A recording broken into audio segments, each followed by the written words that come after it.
Bismillahirrahmanirrahim. Assalamualaikum warahmatullahi wabarakatuh. Pada video kali ini kita nak tengok salah satu daripada nama-nama Allah, iaitu As-Sami'. Apa maksud As-Sami' ni? Maksud dia Allah Ta'ala Maha mendengar. Allah Ta'ala Maha mendengar semua benda. Sama ada dari sudut dalaman hati kita maupun apa yang kita perkatakan, hatta binatang-binatang yang duduk bawah batu sekecil-kecilnya, kuman-kuman, semua yang Allah Ta'ala ciptakan, maka Allah Ta'ala berkuasa untuk mendengar semuanya. Kalau kita tengok manusia terbatas, tak mampu. Mampu tak kita nak dengar rasa hati kawan kita sebelah? Tak mampu. Tetapi Allah Ta'ala mempunyai tiada langsung batas, kerana dia ialah yang paling agung, dia lah yang paling suci dan paling mulia. Jadi sebab itu langsung tak sama Allah Ta'ala dengan makhluk. Bahkan tak boleh pun kita nak samakan dan bandingkan Allah Ta'ala dengan makhluk. Kerana apa? Kerana kekuasaan dan kemuliaan yang dimiliki oleh Allah Subhanahu Wa Ta'ala.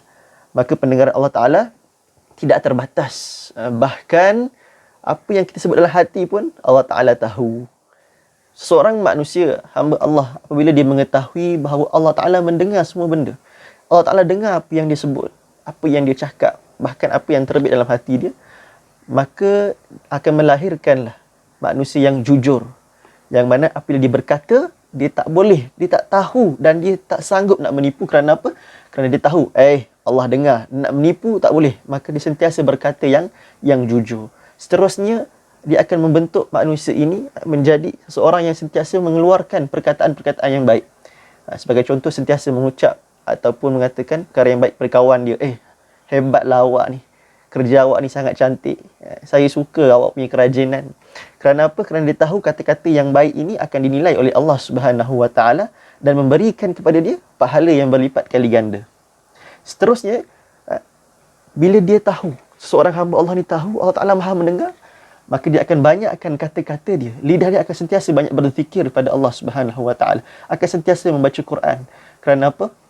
Kerana tidak ada perkataan yang paling baik melainkan perkataan yang memuji Allah Subhanahu Wa Ta'ala. Macam mana nak puji Allah Ta'ala? Zikir pada Allah, baca kalam Allah. InsyaAllah bukan sahaja kita dapat mengeluarkan kata-kata yang baik, bahkan mendatangkan ketenangan dalam hati kita. Seterusnya, perbuatan manusia ini dia tahu, dia beriman dengan Allah Ta'ala ni Maha mendengar, maka dia akan menjadikan manusia ini sentiasa memberikan manfaat kepada orang lain melalui kata-katanya. Makanya kata-katanya sentiasa menyenangkan orang lain, melapangkan hati orang lain. Tidak menyempitkan, menyusahkan orang lain. Sebagai contoh, kita berkata yang baik dengan mak ayah kita. Ataupun kita memberikan jaminan perkataan yang mana menghilangkan masalah orang lain, insya-Allah. Dan seterusnya, dia mampu menahan lidah dia daripada mengatakan perkara-perkara yang buruk. Sebagai contoh, kalau kita tahu tak boleh dalam Quran Allah sebut berkata sekalipun pada mak ayah kita. Jadi orang yang beriman, dia tahu, tak boleh. Tak boleh aku nak kurang ajar dengan mak ayah aku. Sebab apa? Allah Ta'ala dengar dan Allah Ta'ala akan menilai kita berdasarkan apa yang kita buat.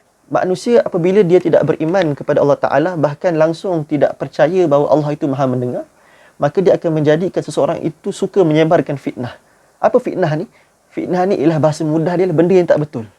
Sebagai contoh, ada orang, dia tidak mencuri, tapi ada kawan lain tuduh dia mencuri dan menyebarkan berita fitnah ni kepada seluruh satu kampung. Inilah satu perkara yang sangat-sangat dilarang oleh agama. Bahkan fitnah ini juga pernah mencetuskan sedikit kegoyahan dalam rumah tangga Nabi SAW dalam peristiwa hadithul ifk. Maka fitnah ini berpunca daripada manusia-manusia yang tidak meyakini bahawa Allah itu Maha mendengar. Seterusnya, orang yang tidak percaya pada Allah Ta'ala ini, yang tidak meyakini bahawa Allah Ta'ala ni Maha mendengar, mereka ini sentiasa berdusta kata-katanya, mengkhianati janji, menipu kawan-kawan dia. Sebagai contoh, aku nak pinjam barang ni lah, nanti esok aku pulang. Tapi hakikatnya dia tak pulang pun. Dia berdusta dengan janji yang dia telah buat dengan kawan dia. Inilah salah satu sifat yang membuktikan manusia ini, orang ini tidak beriman dan tidak mempercayai bahawa Allah Ta'ala ini Maha mendengar. Seterusnya, bercakap perkara-perkara yang kotor. Berkata benda-benda yang tak sepatutnya dikatakan, sama ada kepada kawan-kawan ke, adik-beradik ke, ibu bapa ke. Ini menunjukkan manusia ini apabila dia sentiasa mengeluarkan perkataan yang kotor, maka dia kurang berzikir pada Allah Subhanahu Wa Ta'ala.